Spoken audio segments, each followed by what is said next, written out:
was called Al-Sadiq, Al-Amin, because he was truthful, honest, and trustworthy. Now, we will see two amazing promises of Prophet Muhammad, peace be upon him, that came true. In Sahih Muslim, which is one of the most authentic books in Islam, the Prophet was asked to describe the signs that will happen before the Day of Judgment. The Prophet replied, "You will see the barefoot poverty and the poor shepherds competing with one another in building high buildings." Height is something very special for human beings. Now, to shed more lights on those people the Prophet talked about, Imam al-Nawawi said, "The people of the desert, and the like, are among the people in need and poverty. The world will lavishly be given to them, so that they will be competing with one another in multiplying the houses' levels and raising them up." In another narration by Ibn Abbas, when the Prophet was asked, "Who are the barefoot poverty?" the Prophet replied, "The Arabs." This prophetic hadith is clear and applies to what we currently witness in the Arab Peninsula. The Prophet spoke about signs. He did not necessarily condemn certain race or certain nation. However, he gave an accurate description of the arrogant competition of some people. Now, let's see the second true promise.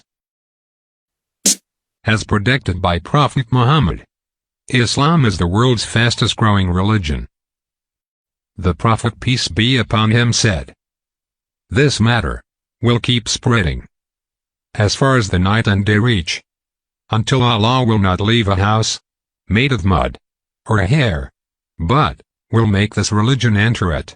By the year 2070, the number of Muslims could equal the number of Christians around the world. That's according to a study by the Pew Research Center. Over the next 4 decades, Christians will still be the largest religious group, but Islam will grow faster than any other major religion and make up 30% of the world's population.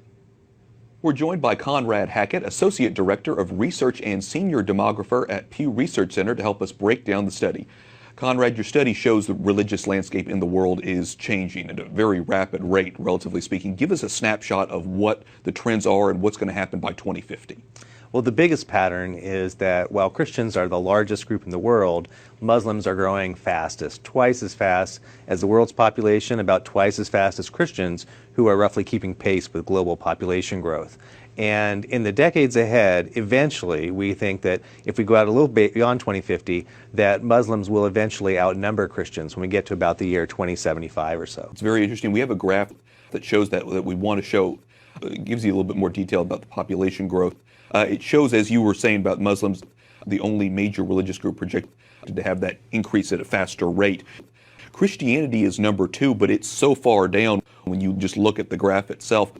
What exactly is happening with the growth rate of Christianity itself?